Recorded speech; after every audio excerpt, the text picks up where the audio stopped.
Bulan yang mana kita perlu sangat di dalam hati kita bersyukur atas nikmat yang agung ini. Nikmat kelahiran baginda Rasulullah sallallahu alaihi wa ala alihi wasallam, yang mana pada 12 Rabiul Awal seperti mana kata kebanyakannya para ulama, iaitu pada waktu yang diberitahu oleh ramai para ulama adalah waktu tulu'ul fajr, iaitu waktu, kalau ikutkan seperti waktu sekarang ni lah, ataupun kata ulama juga setengah riwayat sebelum subuh sedikit. Assalamualaikum warahmatullahi taala wabarakatuh. Alhamdulillah, wassalatu wassalam ala sayyidina wa habibina wa syafi'ina Rasulillah Sayyidina Muhammad ibn Abdullah wa ala alihi wa sahbihi wa man walah, wa la hawla wa la quwwata illa billahil aliyyil azim.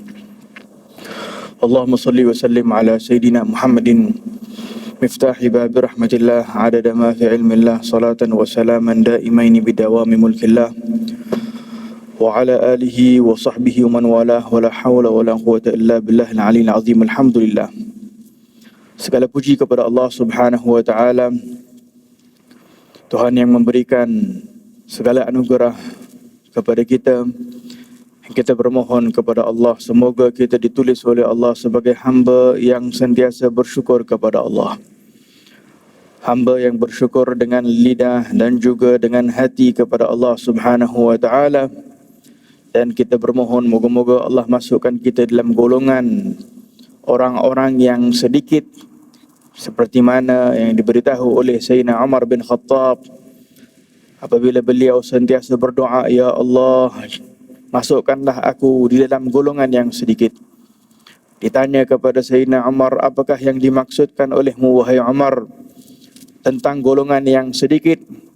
Kata beliau, tidakkah engkau membaca Al-Quranul Karim, wa qalilum min ibadiyasy syakur, amat sedikit hamba-hambaku yang bersyukur, kata Allah Subhanahu wa taala. Menunjukkan bahawa kedudukan syukur yang sebenar adalah merupakan kedudukan yang sangat tinggi, sehingga tidak begitu ramai manusia mampu untuk memperolehi akan kedudukan ini. Dan ini juga peringatan kepada kita agar kita terus berusaha untuk bersyukur kepada Allah atas segala nikmat yang diberikan oleh Allah Subhanahu wa taala kepada kita. Dan Imam Al-Ghazali rahimahullahu taala berkata, sesungguhnya tidak akan mampu seseorang bersyukur kepada Allah kecuali apabila dia membiasakan dirinya bermuhasabah. Kecuali apabila dia membiasakan dirinya bermuhasabah. Majlis pada pagi ini adalah merupakan majlis yang kita bersama-sama bermuhasabah, mengingatkan diri kita sebelum kedatangan yaumul hisab, hari yang akan ditanya oleh Allah Subhanahu wa taala segala amalan kita, segala nikmat yang telah diberikan oleh Allah kepada kita. Adakah kita menggunakannya kepada jalan yang diridai oleh Allah ataupun tidak? Daripada mana harta yang kita perolehi, di mana kita akan keluarkan harta kita, daripada mana ilmu yang kita perolehi dan sebagainya. Dan sesungguhnya sebagai manusia, hakikatnya segala yang diberikan Allah adalah milik Allah. Segala yang diberikan Allah adalah pinjaman daripada Allah Subhanahu wa taala yang kelak akan disoal dan ditanya oleh Allah.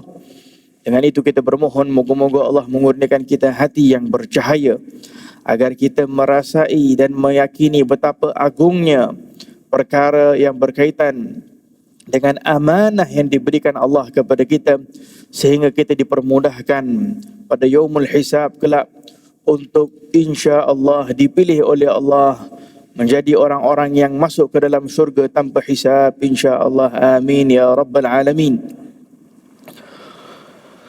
Allah Subhanahu wa taala berfirman apabila memberitahu tentang keadaan syaitan yang merupakan salah satu musuh manusia. Syaitan akan mengganggu manusia, menghalang manusia setelah mana tertanam di dalam hatinya kebencian kepada Nabi Adam AS dan seluruh keturunan Nabi Adam AS. Tertanam di dalam hatinya kebencian, kedengkian dan segala macam penyakit hati yang diberitahu oleh Imam Al-Ghazali bahawa penyakit-penyakit hati yang ada pada iblis yang merupakan sebab dia dikeluarkan daripada rahmat Allah Subhanahu wa taala, sedangkan dahulu iblis sujud kepada Allah, beribadah kepada Allah Subhanahu wa taala, bahkan kedudukannya amat tinggi sehingga dia bukan lagi beribadah bersama dengan golongan jin, akan tetapi diangkat sehingga beribadah dengan para malaikah, sehingga digelarkan tawusul malaikah, salah satu ketua ataupun orang yang hebat ataupun makhluk yang hebat di dalam beribadah kepada Allah Subhanahu wa taala. Akan tetapi apabila diperintah Allah untuk sujud kepada Nabi Adam, maka datang penyakit-penyakit yang kadang zaman sekarang juga timpa kepada kita manusia. Ada yang beribadah, akan tetapi ibadahnya iblis tidak diterima oleh Allah. Nak banding ibadah kita dengan iblis, disebutkan di dalam khabar bahawa tidak ada satu kawasan ataupun tempat kecuali iblis dah sujud kepada Allah Subhanahu wa taala. Baik di dunia maupun di langit. Akan tetapi apabila ada di dalam hati penyakit yang diberitahu oleh Imam Al-Ghazali, iaitu salah satu penyakit adalah al-ujub. Merasai segala yang aku lakukan adalah hasil dan usaha daripada diriku. Segala yang aku lakukan adalah hasil dan usaha daripada diriku dan bukan daripada pertolongan Allah, bukan daripada taufik Allah, bukan daripada hidayah daripada Allah, sehingga apa sahaja dia lakukan dia menyandar kepada dirinya, dan ini adalah merupakan penyakit hati yang bahaya. Al-ujub iaitu penyakit hati yang membuatkan diri merasai segala yang aku lakukan adalah daripada diriku, sehingga ada orang-orang yang membantu orang susah, membantu masyarakat, membantu orang yang memerlukan, apabila membiasakan diri untuk memberikan kepada mereka tanpa memandang bahawa pemberian itu daripada Allah Subhanahu wa taala, maka akan timbullah penyakit yang bahaya ini yang dinamakan al-ujub. Begitu juga orang yang beribadah, yang salat tanpa memandang bahawa Allah mengurniakan aku sihah wal afiah, kalau tidak aku tak boleh nak salat. Allah mengurniakan aku taufik, Allah mengurniakan aku hidayah dan sebagainya. Tanpa memandang hal-hal tersebut membuatkan seseorang itu akan kena penyakit ujub wal'iyadzubillah. Dengan itu kita diajarkan untuk apabila masuk di dalam salat membaca surah Al-Fatihah dengan menyebut iyyaka na'budu, iaitu kami mengambil usaha, wa iyyaka nasta'in, dan melaluimu juga ya Allah kami meminta pertolongan, meminta bantuan. Tanpa bantuan pertolongan daripadamu maka kami tidak akan mampu. Sehingga mengajarkan kepada hati kita, menterbiahkan hati kita bahawa segala yang kita lakukan, walaupun kita yang mengambil sebab, akan tetapi tanpa pertolongan daripada Allah, nescaya sebab kita tidak akan mampu kita lakukan. Dalam masa yang sama iblis sombong dengan berkata ana khairum minhu. Apabila diperintah oleh Allah untuk sujud kepada Nabi Adam, aku lebih mulia daripada Adam. Kau ciptakan Adam daripada tanah dan engkau cipta aku daripada api. Kesombongan yang merupakan sebab terhijab seseorang daripada Allah Subhanahu wa taala. Setelah itu, apabila dia dah mempunyai tadi penyakit ujub, lepas tu dia sombong. Lepas tu apa dia kata? Disebutkan dalam firman Allah, qala fa bima aghwaytani la aq'udanna lahum siratakal mustaqim. Ya Allah, karena engkau telah menyesatkan aku. Subhanallah. Allah yang memberikan dia hidayah untuk selama ini dia beribadah dan sebagainya, tetapi karena dia tak mahu sujud kepada Nabi Adam, perintah daripada Allah, dia salahkan Allah. Ibadah bukan melalui jalan yang benar. Ibadah yang penuh dengan penyakit sehingga dia menyalahkan Allah. Fa bima aghwaytani, engkau telah sesatkan aku, apa aku nak lakukan? La aq'udanna lahum siratakal mustaqim. Ini Adam dan seluruh daripada cucu cicitnya ni semua sekali, aku akan menyesatkan mereka pula. Thumma la'atiyannahum min baini aydihim wa min khalfihim. Aku akan datang, akan sentiasa mengganggu mereka, akan sentiasa menghalang mereka, min baini aydihim, wa min khalfihim, daripada depan, daripada belakang, wa an aymanihim, daripada kanan, wa an syama'ilihim, daripada kiri, wala tajidu aktsaruhum syakirin, sehingga engkau dapati kebanyakan mereka tidak lagi bersyukur kepadamu ya Allah. Hadirin dan hadirat, muslimin dan muslimat yang dirahmati oleh Allah Subhanahu wa taala, syaitan ingin menghalang kita daripada jalan kesyukuran kepada Allah, agar kita menjadi orang yang tidak bersyukur kepada Allah. Zaman sekarang juga kita renungkan betapa banyak maksiat manusia lakukan, dosa manusia lakukan, tidak lain dan tidak bukan karena mereka tidak mengetahui bahawa dosa yang dilakukan adalah dosa, akan tetapi kerana kurangnya di dalam hati kesyukuran kepada Allah Subhanahu wa taala. Kesyukuran atas nikmah yang terbesar yang diberitahu oleh ulama adalah nikmatul Islam wa kafa biha min ni'mah. Jika kita nak bandingkan dengan segala jenis macam nikmah, makan, minum dan sebagainya, nak dibandingkan dengan nikmat Allah mengurniakan kita agama Islam, Allah menjadikan kita seorang Muslim, itu adalah nikmah yang cukup besar nak dibandingkan dengan dunia dan seisinya. Setelah itu, nikmah yang terbesar yang kedua kata ulama, iaitu Allah menjadikan kita umat Nabi Muhammad sallallahu alaihi wa ala alihi wa sahbihi wa baraka wasallam. Umat Nabi Muhammad adalah ummah marhumah, umat yang dirahmati oleh Allah Subhanahu wa taala. Jika kita renungkan bagaimana keadaan umat-umat sebelum baginda Rasulullah sallallahu alaihi wasallam, apabila mereka melakukan segala jenis dosa dan maksiat, langsung diturunkan azab oleh Allah. Setiap perbuatan dosa yang dilakukan oleh umat sebelum kita langsung diturunkan azab. Langsung yafdhuhum, langsung akan diberitahu sehingga orang-orang mengetahui orang siapa yang melakukan dosa. Tertulis di pintu rumah mereka, si fulan telah melakukan dosa. Tetapi umat Nabi Muhammad, umat yang dikasihi, disebabkan Nabi Muhammad dan bukan disebabkan kita. Ini nak mengajarkan kita agar kita tidak mempunyai sifat ujub tadi. Kita berada di dalam keberkatan Nabi Muhammad sallallahu alaihi wasallam. Kita menjadi umat Nabi Muhammad, Allah memuliakan umat Nabi Muhammad kerana Nabi Muhammad sallallahu alaihi wasallam. Azab ditunda. Orang yang melakukan dosa kadang tak timpa lagi azab. La'allahu yatub, kata Allah. Di dalam hadis disebutkan dalam setengah riwayat bahawa para malaikat ingin mencatat dosa hamba yang sedang melakukan dosa. Allah Subhanahu wa taala memberitahu, berikan waktu. Boleh jadi sekejap lagi dia akan bertaubat. La'allahu yatub. Menunjukkan rahmah daripada Allah Subhanahu wa taala berkat Nabi Muhammad sallallahu alaihi wa ala alihi wasallam. Sehingga kadang ditunda oleh Allah. Ada orang yang boleh jadi tak solat 10 tahun, 20 tahun, 30 tahun, dia rasa nikmah masih ada dan sebagainya. La'allahu yatub, boleh jadi akhir umurnya dia bertaubat kepada Allah. Masih diberikan peluang oleh Allah, bukan untuk kita mengambil kesempatan. Kalau Allah tidak siksa, Allah tidak turunkan azab, umur 60 baru kita bertaubat kepada Allah. Tetapi agar kita muhasabah dan ingatkan diri kita, jadikanlah hamba yang bersyukur. Allah tidak turunkan azab seperti mana kaum-kaum sebelum kita, sehingga kita benar-benar beribadah kerana Allah Subhanahu wa taala. Dengan itu, hadirin dan hadirat yang dirahmati oleh Allah, kita berada di dalam bulan yang penuh dengan barakah, iaitu bulan kelahiran baginda Rasulullah sallallahu alaihi wasallam. Bulan yang mana kita perlu sangat di dalam hati kita bersyukur atas nikmah yang agung ini.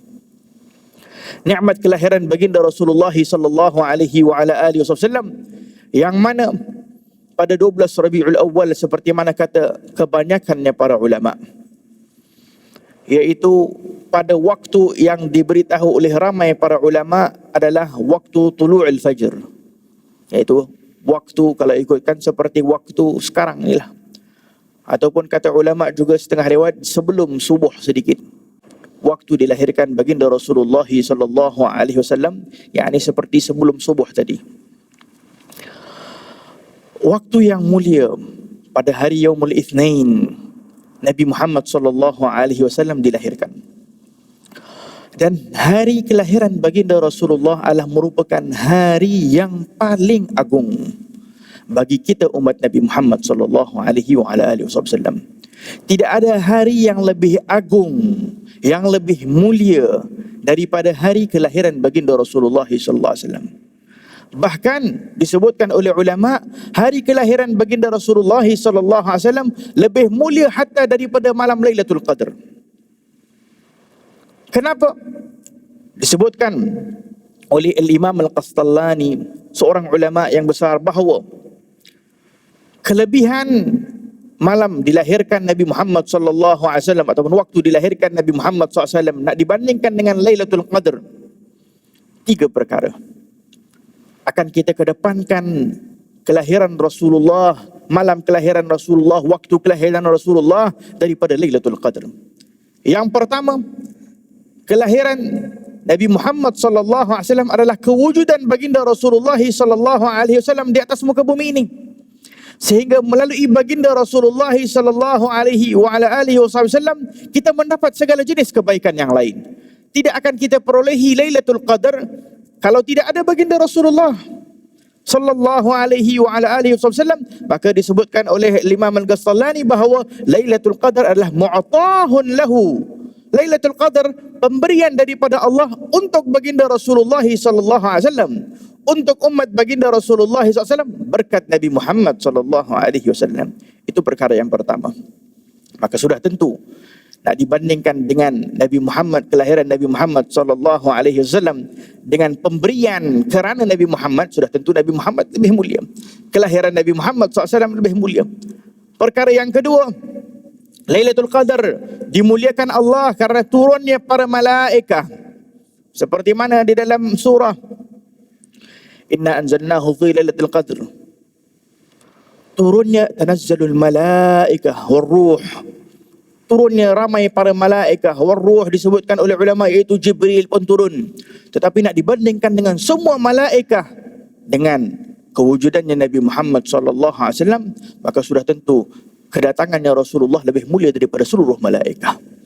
Menunjukkan hari kelahiran Nabi Muhammad lebih mulia daripada Lailatul Qadar. Dan yang ketiga, disebutkan oleh Imam Al-Qastallani bahawa Nabi Muhammad sallallahu alaihi wasallam, kelebihan Lailatul Qadar adalah pemberian untuk umat Nabi Muhammad sallallahu alaihi wasallam. Sedangkan Nabi Muhammad bukan pemberian untuk umatnya sahaja, tetapi Allah Subhanahu wa taala menyebutkan di dalam firman-Nya, "Wa ma arsalnaka illa rahmatan", bukan lil umat Nabi Muhammad tetapi lil alamin. Kalau Lailatul Qadar kelebihannya untuk umat Nabi Muhammad, tetapi kelahiran baginda Rasulullah SAW, Rasulullah adalah untuk rahmah kepada seluruh alam, termasuk rahmah untuk para haiwan, makhluk Allah, para malaikah, hatta kepada orang kafir sekalipun. Semuanya adalah rahmah daripada Nabi Muhammad sallallahu alaihi wasallam. Dengan itu, kelahiran baginda Rasulullah sallallahu alaihi wasallam perlu dimuliakan. Bahkan menjadi akidah yang benar, yang sahih adalah orang-orang yang sentiasa membiasakan diri mengagungkan kelahiran baginda Rasulullah. Bagaimana tidak? Nabi sendiri mengagungkan kelahiran baginda Rasulullah. Apabila beliau ditanya tentang kelebihan berpuasa pada Yaumul Itsnain, kenapa Nabi berpuasa pada Yaumul Itsnain? Kita dianjurkan untuk berpuasa pada hari Isnin. Apa kata Rasulullah SAW? Zalikal yaum wulidtu fihi. Hari tersebut adalah waktu aku dilahirkan, kata Rasulullah. Yakni seolah-olah birthday-nya Rasulullah kita muliakan. Kita celebrate kelahiran baginda Rasulullah, tetapi dengan cara yang bagaimana? Nah, ini persoalan. Zaman sekarang ada orang yang berkata jangan kita merayakan Maulid Nabi sallallahu alaihi wasallam, itu ini dan sebagainya. Persoalannya adalah Nabi sallallahu alaihi wasallam sendiri menyambut hari kelahiran baginda Rasulullah. Bahkan Imam Ibn Hajar Al-Asqalani, ulama besar, beliau mengambil ini sebagai dalil bahawa kita boleh merayakan ataupun menyambut akan kelahiran baginda Rasulullah sallallahu alaihi wasallam, tetapi Nabi Muhammad menyambut kelahiran Rasulullah bukan potong kek, tetapi Nabi Muhammad menyambut dengan berpuasa. Sehingga kata Imam Ibn Hajar, termasuklah segala jenis ibadah. Puasa adalah ibadah. Sehingga apa yang kita lakukan di dalam keadaan daerah beribadah kepada Allah Subhanahu wa taala kerana bersyukur atas nikmat dikurniakan oleh Allah Subhanahu wa taala kelahiran baginda Rasulullah, termasuk di dalam jalan mengikuti keadaan ataupun jejak langkah Rasulullah sallallahu alaihi wasallam. Dengan itu daripada umat sebelum, daripada waktu ke waktu, daripada as-salafun as-salihin, orang-orang salihin sebelum kita, mereka memperbanyakkan selawat kepada baginda Rasulullah sallallahu alaihi wasallam. Mereka memperbanyakkan selawat kepada baginda Rasulullah sehingga mereka suka berkumpul dengan keluarga, dengan teman-teman pada malam hari Isnin, pada juga hari Yaumul Khamis, malam Lailatul Jumaah, pada waktu-waktu sepanjang tahun memperbanyakkan selawat kepada baginda Rasulullah sallallahu alaihi wa ala alihi wasallam. Bahkan disebutkan bahawa pada waktu zaman Imam Sultan Salahuddin Al-Ayyubi, ada salah seorang sultan yang bernama Sultan Muzaffar, yang disebutkan bahawa beliau ini adalah orang yang salah satu pertama menganjurkan menyambut akan kelahiran baginda Rasulullah, hari kelahiran baginda Rasulullah dengan begitu agung dan dahsyat. Beliau adalah orang yang saleh. Beliau masih mempunyai ikatan hubungan dengan Salahuddin Al-Ayyubi. Pada waktu zaman tersebut beliau akan mengumpulkan masyarakatnya dan akan menyembelih lebih daripada beribu ekor kambing, beribu ayam dan sebagainya, memberi jamuan yang besar kepada para ulama, kepada masyarakat. Pada waktu tersebut akan mereka membaca Maulid Nabi Muhammad sallallahu alaihi wasallam dan akan adanya tazkirah, akan ada peringatan daripada para ulama. Semua itu dilakukan demi untuk nak mengagungkan hari kelahiran baginda Rasulullah sallallahu alaihi wasallam. Adakah perkara yang dilakukan mubadzir nak dibandingkan dengan pemberian yang besar, iaitu Rasulullah sallallahu alaihi wasallam? Segala nikmat yang kita keluarkan di jalan Allah Subhanahu wa taala adalah merupakan al-ata, pemberian yang besar, iaitu Rasulullah sallallahu alaihi wasallam. Tidak boleh dibandingkan. Maka dengan itu hadirin dan hadirat yang dirahmati oleh Allah, pada waktu yang mulia ini kita bermohon kepada Allah, moga-moga Allah Subhanahu wa taala mengurniakan kepada hati kita hati yang benar-benar bersyukur atas nikmat kita dijadikan umat Nabi Muhammad sallallahu alaihi wasallam. Bersyukur dengan bagaimana cara kita nak bersyukur. Diajarkan oleh Imam Al-Ghazali, kesyukuran ini, kata Imam Al-Ghazali, bukan hanya berada di lidah sehingga kita menyebut alhamdulillah kita ini umat Nabi Muhammad sallallahu alaihi wasallam. Tetapi kesyukuran ini mempunyai beberapa darajat. Disebutkan oleh Imam Al-Ghazali rahimahullahu taala bahawa kesyukuran itu terbahagi kepada 3. Yang pertama adalah kesyukuran orang-orang yang belum masuk di dalam daerah kesyukuran tetapi dia rasa dia dah masuk, iaitu orang-orang yang farhun bin ni'mah, dia gembira atas ni'mah sahaja. Kegembiraan adalah perkara yang mulia. Kita gembira kewujudannya Rasulullah sallallahu alaihi wasallam, tetapi gembira sahaja. Ini kata Imam Al-Ghazali cukup sebatas hanya gembira kerana ni'mah, belum masuk di dalam daerah bersyukur kepada Allah. Darajat yang kedua di dalam bersyukur kepada Allah, farahun bil mun'im, iaitu dia bersyukur kepada yang maha memberi nikmat kepada kita. Dan ini sedikit sebanyak sudah pun berada di dalam daerah bersyukur kepada Allah Subhanahu wa taala. Dan ini begitu banyak keadaannya orang-orang salihin yang mana mereka sentiasa memandang segala nikmat yang diberikan oleh Allah Subhanahu wa taala, mereka bergembira kerana Allah yang memberikan. Allah yang memberikan nikmat tersebut. Dengan hati yang sentiasa merasai segala pemberian yang diberikan Allah adalah daripada Allah, ini adalah jalannya orang-orang salihin. Orang yang seperti ini akan beribadah kepada Allah karena merasai, ya Allah, aku ini penuh dengan dosa, penuh dengan kekurangan, penuh dengan kelemahan, tetapi masih diberikan nikmat oleh Allah. Lidah aku ini kotor, banyak berkata perkataan yang haram, banyak berkata dosa dan sebagainya, tetapi masih dipilih lidah aku ini, ya Allah, untuk mampu berzikir, untuk mampu membaca Al-Quranul Karim, Mata aku ini ya Allah yang begitu banyak melihat perkara yang maasi, perkara dosa dan masih diberikan lagi taufik, masih diberikan lagi hidayah daripada Allah untuk dapat membaca Al-Quranul Karim, untuk dapat melihat perkara-perkara yang mulia. Aku yang telah banyak melakukan dosa, masih aku diberikan ya Allah untuk menjadi umat Nabi Muhammad sallallahu alaihi wasallam, untuk masih berada di dalam agama Islam, untuk masih diberikan keselamatan. Memandang segala nikmat adalah daripada Allah Subhanahu wa taala. Ini baru masuk di dalam daerah orang-orang yang bersyukur kepada Allah. Akan tetapi ada darajat yang lebih tinggi, yaitu kata Imam Al-Ghazali, farahun bin ni'mah, juga gembira atas nikmat. Sama seperti yang pertama tadi.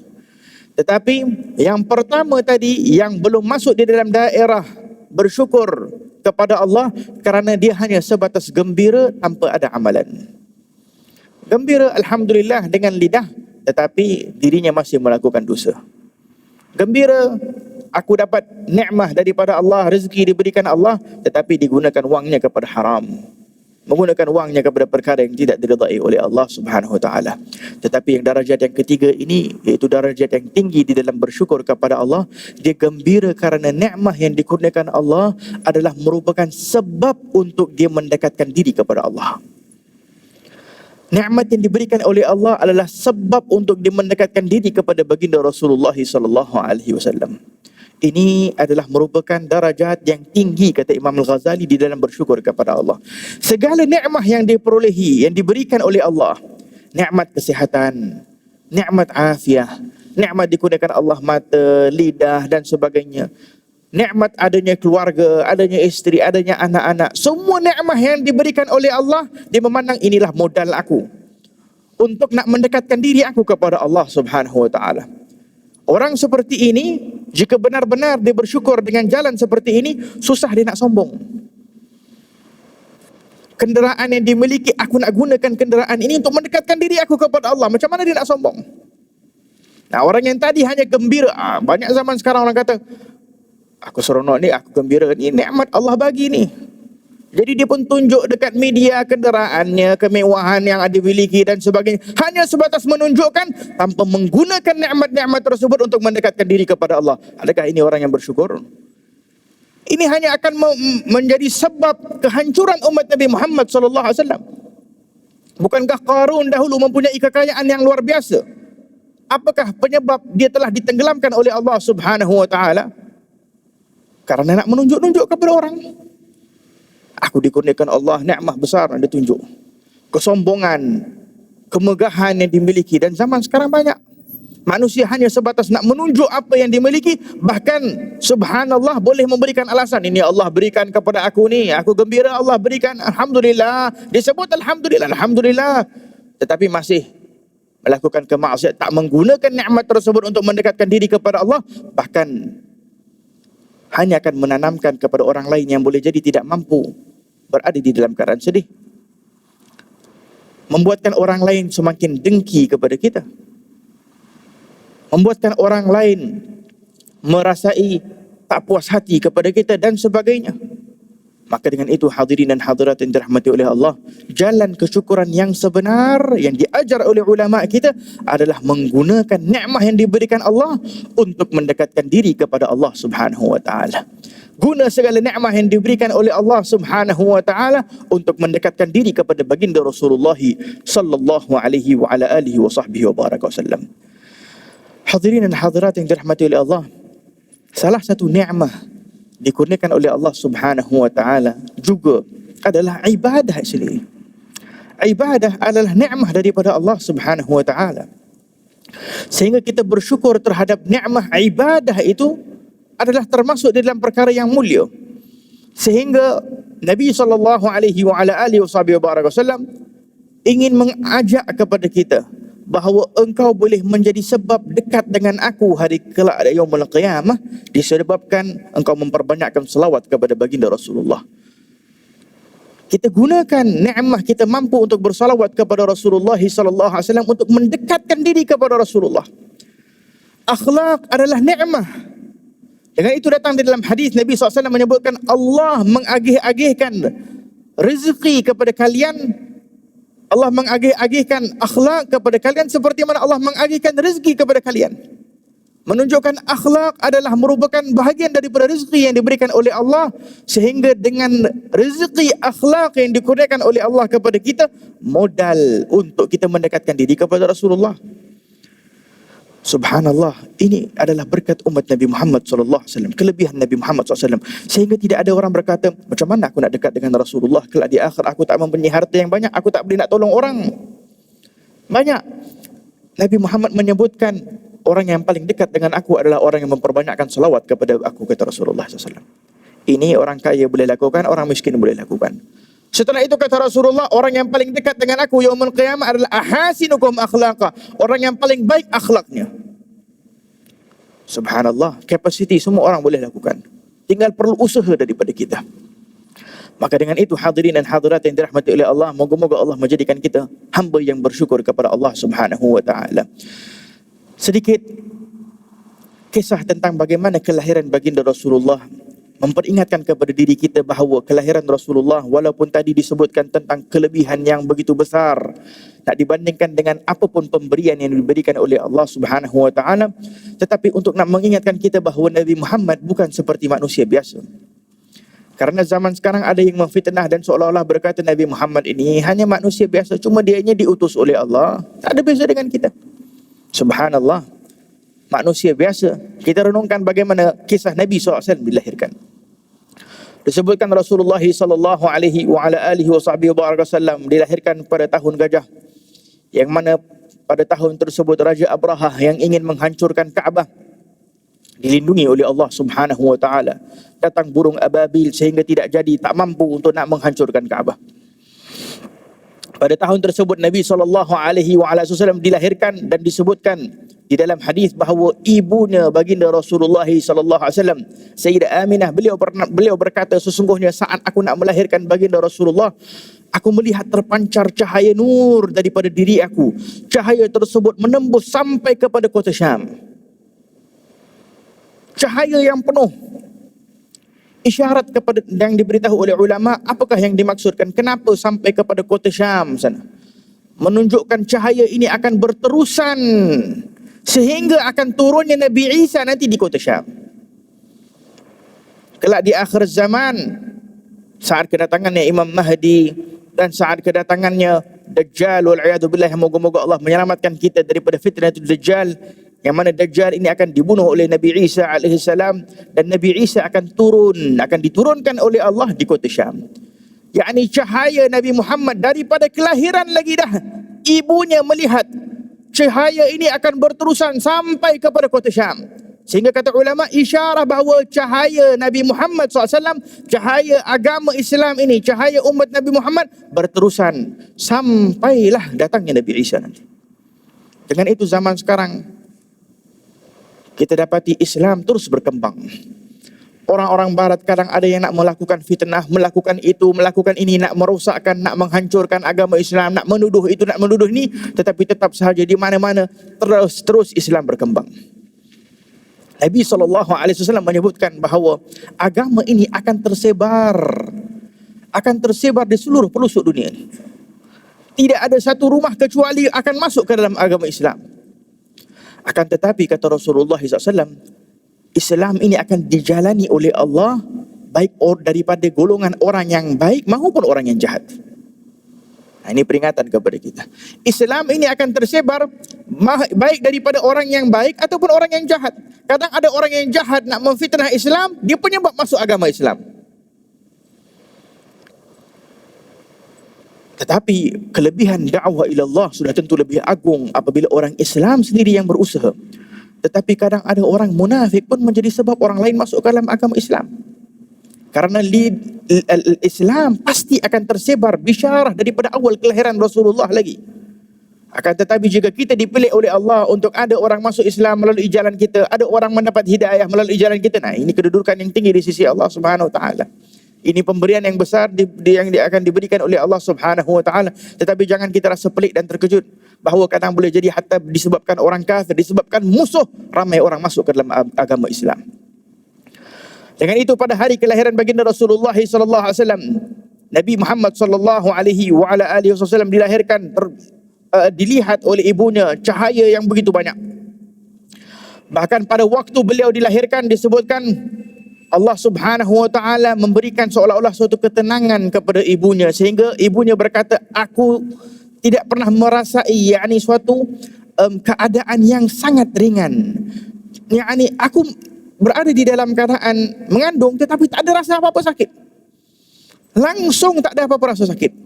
Dan pada waktu aku nak melahirkan itu, aku tidak merasai apa-apa sedikit sakit pun, bahkan diberikan khabar gembira oleh Allah Subhanahu wa taala, sehingga aku merasai adanya wanita-wanita di sekelilingku yang disebutkan di dalam riwayat bahawa beberapa wanita pilihan daripada Allah berada di samping ibunya.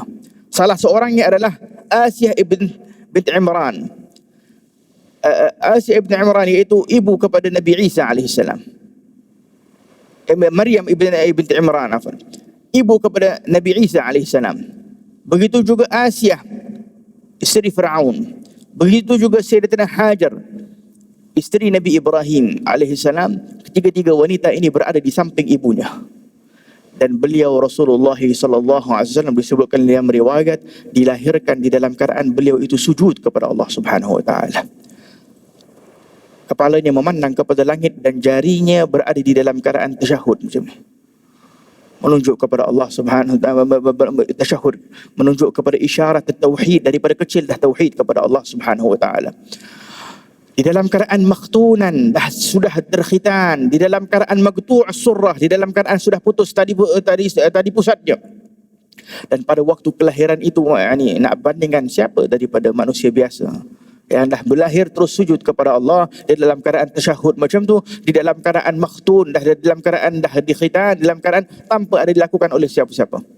Pemberian daripada Allah agung, cahaya, sehingga cahaya ini bukan sahaja dilihat oleh ibunya. Beberapa wanita daripada ibu-ibunya para sahabat Nabi SAW yang 2-3 orang berada di samping Rasulullah, mereka sendiri di samping ibunya Rasulullah, mereka sendiri dirampakkan oleh Allah cahaya. Sehingga dalam riwayat beberapa wanita ini menyebutkan, aku tak nampak apa-apa kecuali cahaya. Subhanallah.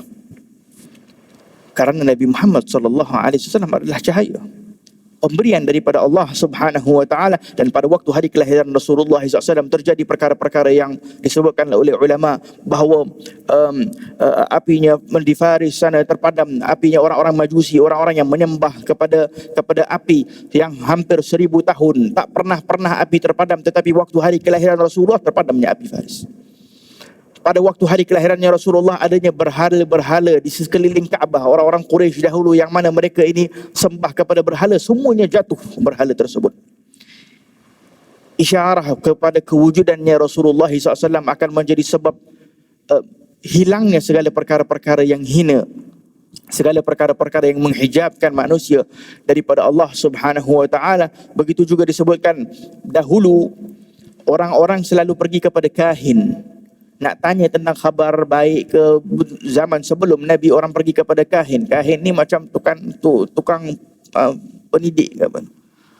Dia nak tahu apa yang akan masa depan, apa yang akan terjadi, karena dia ini akan bertanya kepada jin untuk mengetahui future, masa depan manusia itu, ini dan sebagainya. Mereka akan pergi kepada kahin, kuhan.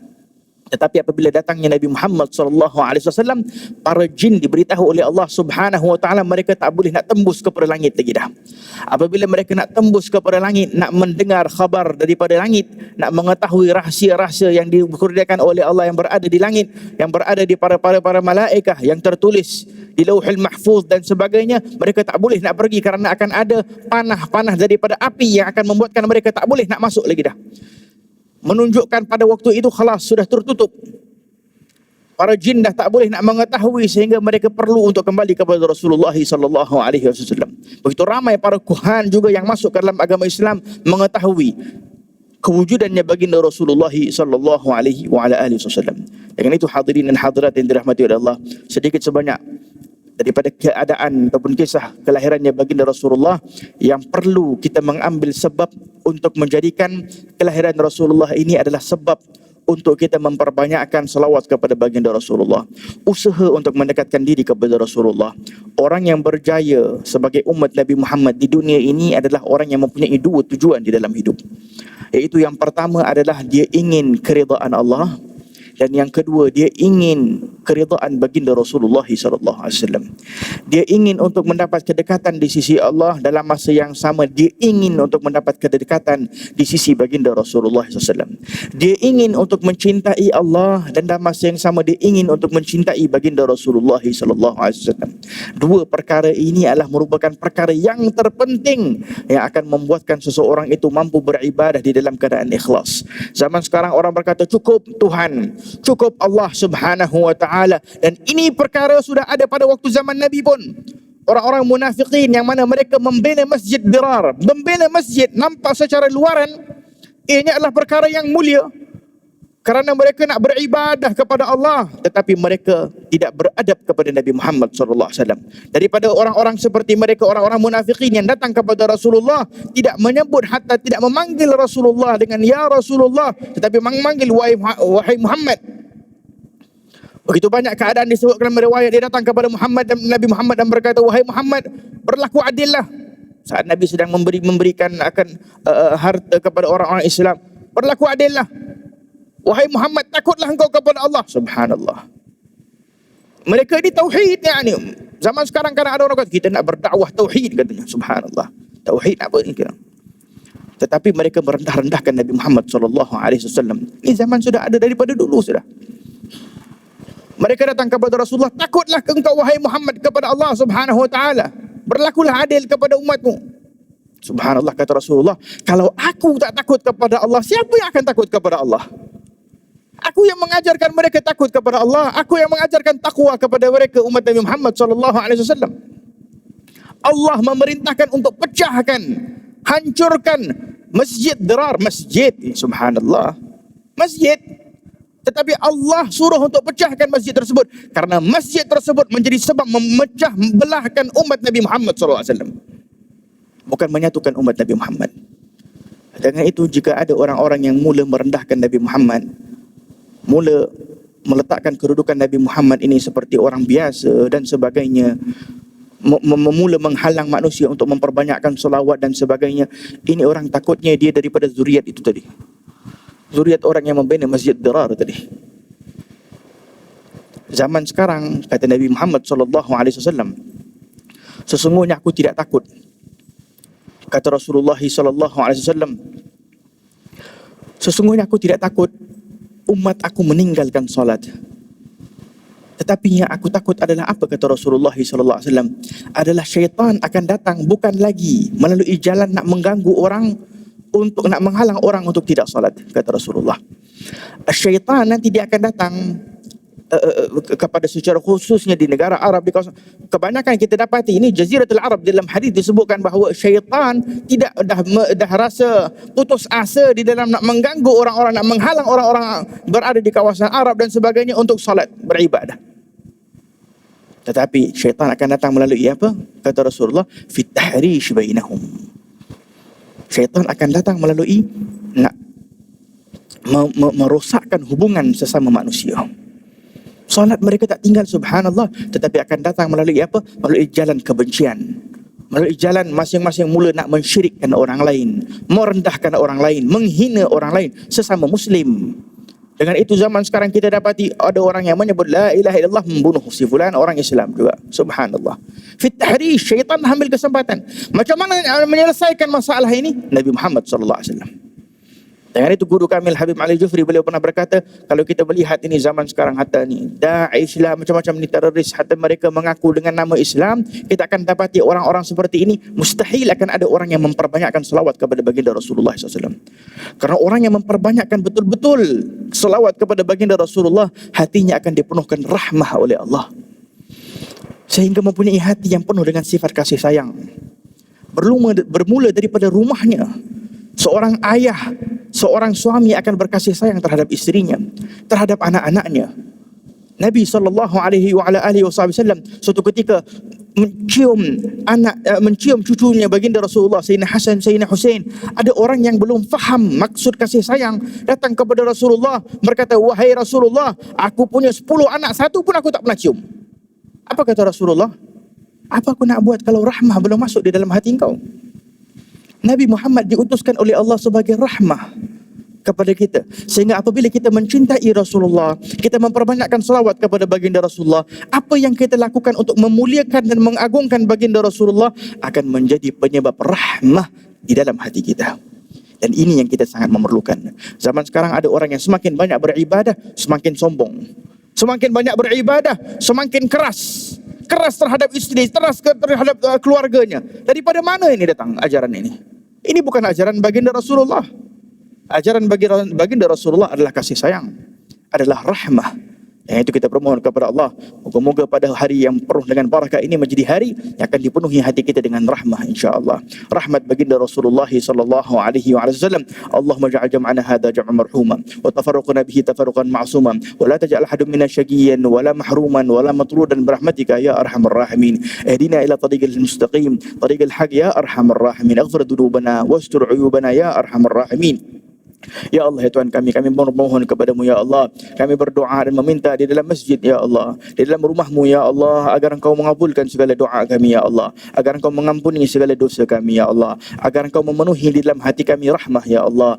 Penuhilah di dalam hati kami dan keluarga kami dan teman-teman kami dan umat Nabi Muhammad sallallahu alaihi wasallam rahmah kasih sayang ya Allah. Jadikanlah kami orang-orang yang menyebar kasih sayang di antara umat Nabi Muhammad sallallahu alaihi wasallam, sehingga orang-orang yang bukan daripada agama Islam melihat akan begitu mulianya agama Islam dengan tersebarnya akhlak yang mulia, dengan tersebarnya kasih sayang daripada Rasulullah sallallahu alaihi wa ala alihi wa sahbihi wasallam. Ya Allah, kami bermohon kepadamu ya Allah, ampunilah segala dosa kami ya Allah, dosa yang telah mengkeraskan hati kami ya Allah, sehingga kami tidak mempunyai lagi sifat kelembutan ya Allah, tidak mempunyai lagi sifat rahmah ya Allah terhadap keluarga kami, terhadap teman-teman kami, terhadap muslimin ya arhamar rahimin. Kepadamu kami mengadu ya Allah. Janganlah Kau menjadikan kami ya Allah, ibadah yang kami lakukan ini semakin menjauhkan diri kami daripadamu ya Allah, semakin menjauhkan kami daripada baginda Rasulullah sallallahu alaihi wasallam. Tetapi kurniakanlah kepada kami ya Allah, ibadah yang kami lakukan ini ya Allah, ibadah yang ikhlas, ibadah yang jujur, ibadah yang akan membuahkan hati yang penuh dengan rahmah ya Allah,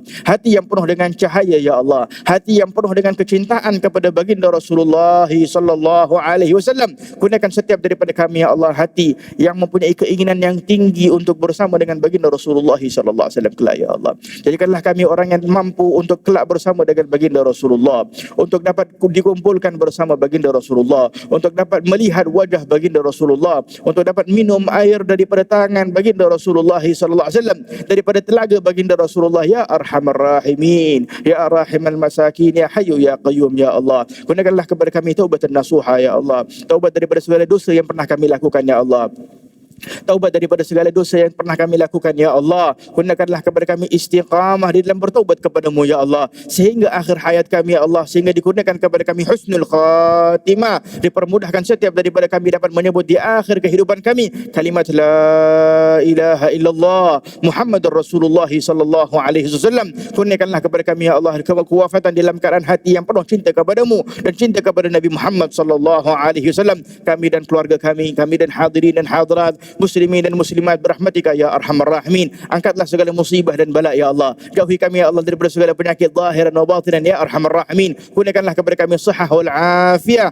sihahul afiyah ya Allah, sihahul afiyah ya arhamar rahimin, dalam keadaan ketaatan kepadamu ya Allah ya hayyu ya qayyum. Dan moga-moga Allah Subhanahu wa taala memberkati insyaallah masjid ini insyaallah, Masjid Al-Falah, dan menjadikan kita insyaallah minal falihin, jadikan kita insyaallah daripada orang-orang yang berjaya insyaallah di dunia dan akhirat, dan dikurniakan keselamatan dan afiat di kawasan ini insya-Allah. Para ahli masjid daripada AJK, daripada imam dan semuanya, moga-moga Allah Subhanahu wa taala memberkati kehidupan mereka semua, dibimbing mereka kepada jalan yang diridai oleh Allah Subhanahu wa taala. Rabbana atina fid dunya hasanah wa fil akhirati hasanah wa qina adzabannar. Wa sallallahu ala sayyidina Muhammadin wa ala alihi wa sahbihi wasallam. Walhamdulillahi rabbil alamin bi sirri asraril Fatihah. A'udzu billahi minasyaitonir rajim. Bismillahirrahmanirrahim. Alhamdulillahi rabbil alamin arrahmanir rahim maliki yaumiddin iyyaka na'budu wa iyyaka nasta'in. Taqabbalallahu minna wa minkum.